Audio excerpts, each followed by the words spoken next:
The older I get, the more I seem to notice how I've been kind of sleepwalking through a whole lot of my life.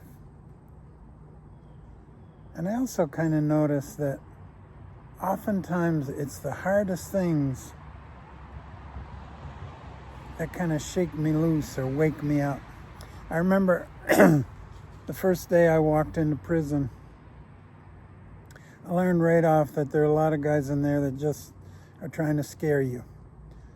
I remember one guy sitting me down very seriously and saying, "You know that feeling you get when it's late at night in New York City or Philadelphia or Boston, and you're walking alone through the streets and you feel that fear in your body, a tingle up your spine because you don't know what might happen and who might be out there?" And he looked me right in the eye and he said, "Well, guess what? All those guys you were so afraid of, they all came here."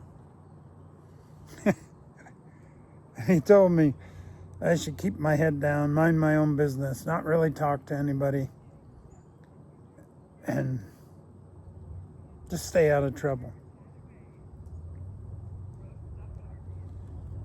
And I thanked him and realized pretty quickly that I had no intention of living my life in prison that way. And I didn't. I met the most extraordinary group of people in prison, and I got to really get to know them in ways that I've never really gotten to know other people in my life. And it was exactly because I stayed open and listened and expressed myself. I remember I met a guy.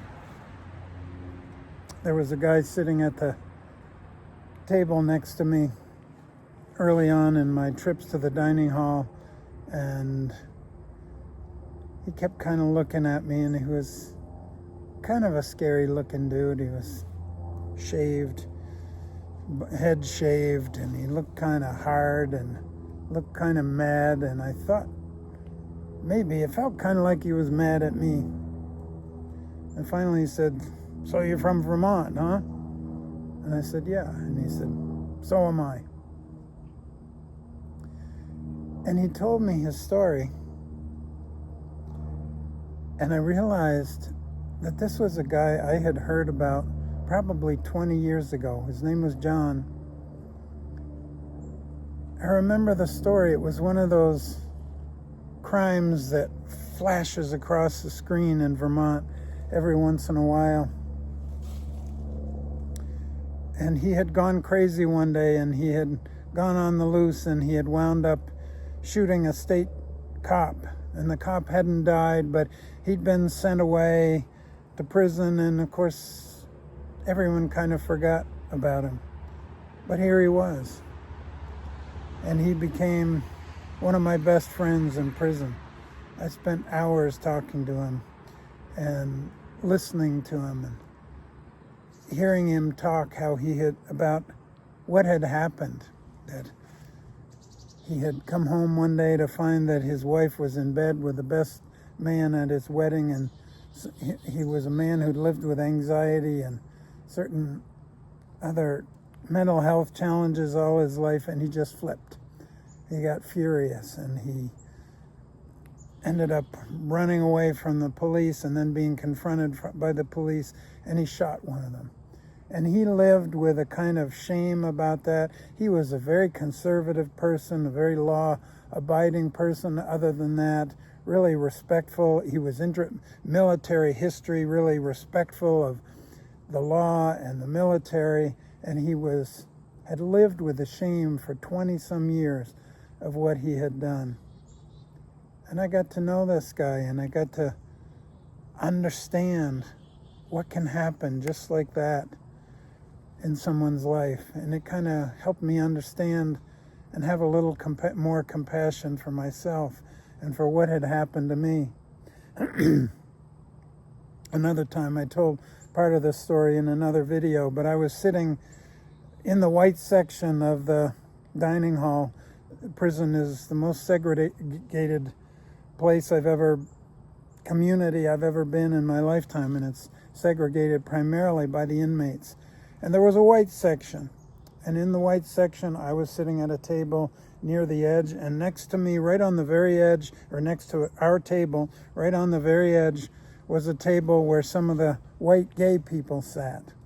And they were tolerated, they were not discriminated against or abused, or violence was not done to them, as far as I know, in the ways that people think of perhaps in prison. And they became my friends, and I'd talk to them and listen to their stories, and just trade a milk for a donut or whatever, whatever you do. And they were tolerated, and they were allowed to be there. They were in the white section, and they were gay and white. And then one day, some of the gay white guys decided to invite two of their gay black friends to sit in the white section. And that did not go over well.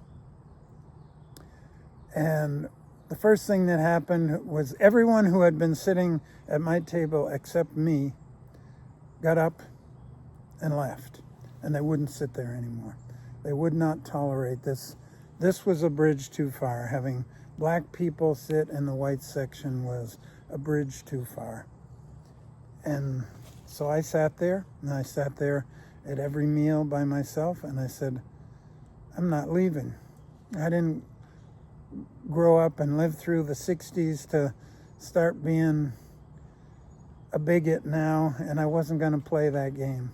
And I sat there, and I kind of endured the scowls of the other guys in the white section of the dining hall. And finally one day, one of the shot callers from one of the other tables came over to me.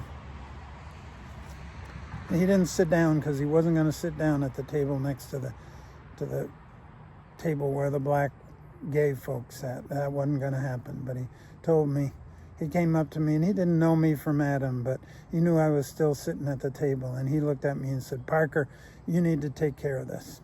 These people can't be sitting here. And I just looked at him, and I said, who the hell do you think you are to tell anyone where they can or can't sit in this prison? Is this your table? Is this my table? And who the hell do you think you are to tell me what I have to do to my fellow inmates? I said, if the price of your friendship, if the price of being your homie is to discriminate against other people who are just like I am and doing their best to survive in this place, I am playing that game. And he looked at me and he said, well, we're not going to forget this. And I said, good, you don't forget it. And I ain't backing down.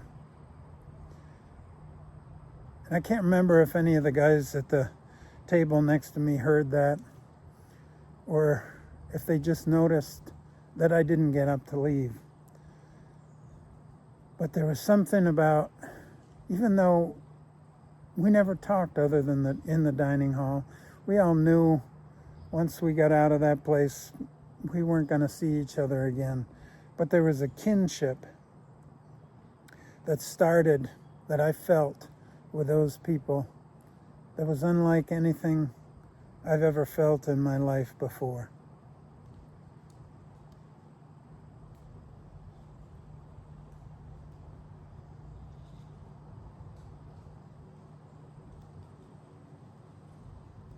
I've forgotten where I even started this, but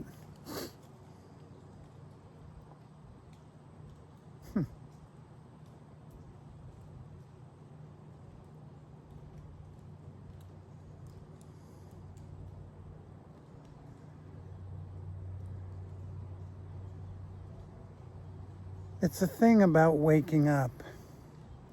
It's this thing about, even as we're sleepwalking our way through life, every moment is the opportunity of a lifetime. And that's easy to say. It's just can be just another platitude. But when things get really close to the bone, or things get really hard, there can be an opportunity for some greater part of us to step up, for some greater part of us to be revealed, some greater part of us to be exposed, or some lesser part of us to be exposed. Also in prison, I had no money, and I had no extra money for commissary, and so I relied on people. I had to ask people, my brother, a few friends, for money. Even though I'd gone to prison for functionally stealing money for people, here I was having to ask for $100 a month so I could buy some extra food from the commissary. And it just struck me in prison, and it just strikes me today as I'm standing here in these woods, which are very much like the woods that surrounded the prison where I lived for 4 years.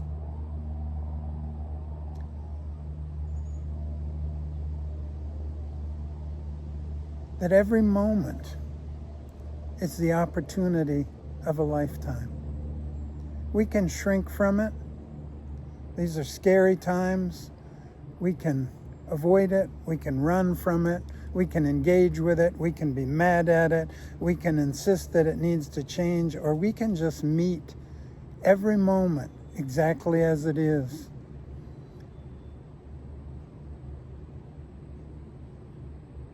And see what kind of response comes from that fresh, dynamic approach to every moment. Maybe it's not the conditioned, "Hi, how are you? I'm fine." Maybe it's something totally new. Maybe we get angry at a political situation and we speak up in ways that we never have before. Maybe some creative idea comes to us about how we're going to make our living for the rest of our lives. Maybe we start caring about things that we've never really cared that much about in our lives. But every moment is the opportunity of a lifetime. Every interaction, every challenge, every tragedy,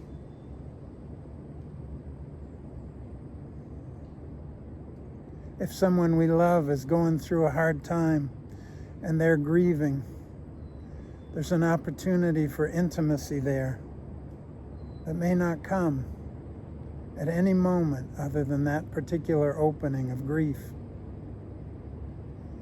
If our culture and our political system and our whole social system is collapsing all around us, if more and more people are living in the streets,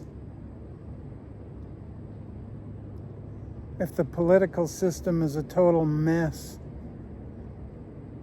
if normal people working hard every day at whatever job we might have can't afford to buy a house, maybe there are opportunities for something else to be born. There's a temptation to feel victimized when things are as hard as they are now.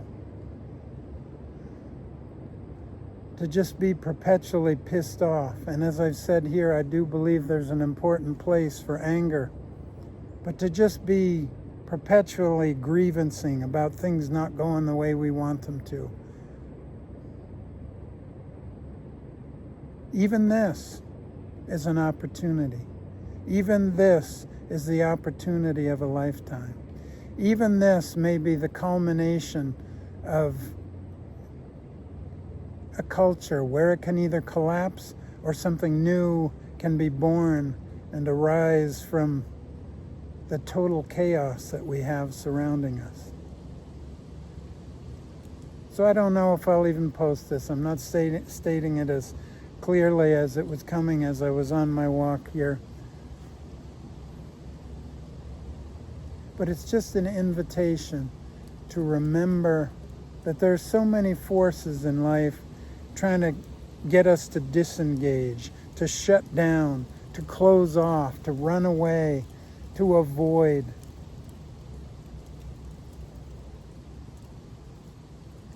And the reality seems more and more to me